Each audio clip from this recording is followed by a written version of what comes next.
ইটালিতে গত 2 মাসে 26 জন মারা গেছে বাঙালি। ঠিক আছে, এর মধ্যে 90% হইতেছে ইয়াং জেনারেশন, যাদের বয়স কম। এই সমস্ত মানুষগুলা কিন্তু বড় কোনো রোগে আক্রান্ত হয়ে মারা যায় নাই, হৃদরোগে আক্রান্ত হয়ে মারা গেছে, স্ট্রোক, যেগুলা হয় টেনশনের কারণে, ডিপ্রেশনের কারণে।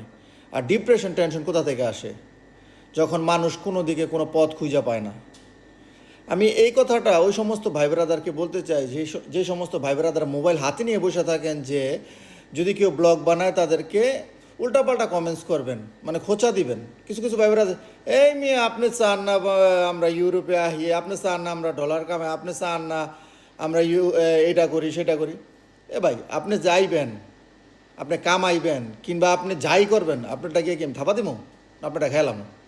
আপনার রিজিকলি আপনি আইবেন, কিংবা আপনার কিনলে আমি বলি, আপনারা বলি না যে আপনি আয়েন না, অবশ্যই আহেন, কিন্তু পরিস্থিতিটা আপনারা বুঝাই।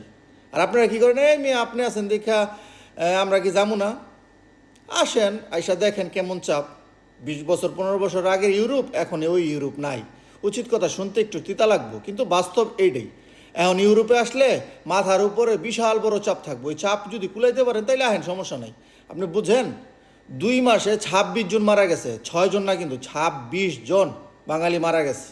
ঠিক আছে, কারো আপনার কাগজের প্রবলেম, কারো কাজের প্রবলেম, দেশে থেকে টাকা পয়সার চাপ, এইটা সেইটা আবিজাবি, প্যারা আর প্যারা।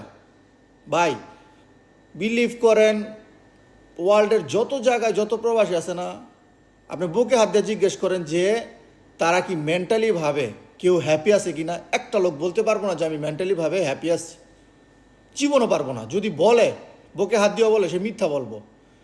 এই ইউরোপে এসে আপনি হাজার হাজার লাখ লাখ কোটি কোটি টাকার মালিক হইতে পারবেন, ফেরারি গাড়ি লিয়ে চলতে পারবেন, বিশাল বড় বড় বিল্ডিং তুলতে পারবেন, বাট মনের যে একটা শান্তি, দেশের যে একটা শান্তি, নিজের দেশের মাটির গন্ধ, বাবা মার কাছে, ফ্যামিলির কাছে, এই সমস্ত জিনিস না টাকা দিয়ে আপনি জীবনও পাইবেন না ইউরোপে।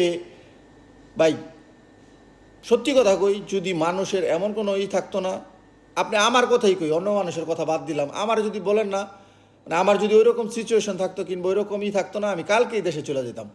কিন্তু অনেকে অনেক প্রবলেমের কারণে যেতে পারে না। তার মধ্যে সবচেয়ে বড় প্রবলেম কি জানেন? মানুষের কথা। আমরা মানুষের কথার ভয় পাই। কিসে? হায় হায় হেরপোলা বাদাইম্মা তেইন্না, হেরপোলা অকর্মা ইউরোপের মতো দেশের থেকে আয়া পড়ছে। ইউরোপে যে কি ঠেলা যে থাকে, হ্যাঁ বোঝে। তো ওই সমস্ত ভাই বেড়াদারের কইতাছি যে কন্যা, এই মেয়ে জ্বলেন জ্বলেন জ্বলেন না। আপনি রিজিকলে আপনি হইবেন, আপনি কাম করলে আপনি করেন, আপনি টুটটুট খাইলে আপনি খাইবেন, আমার কিছু হইব? আমার কিচ্ছু হবো না।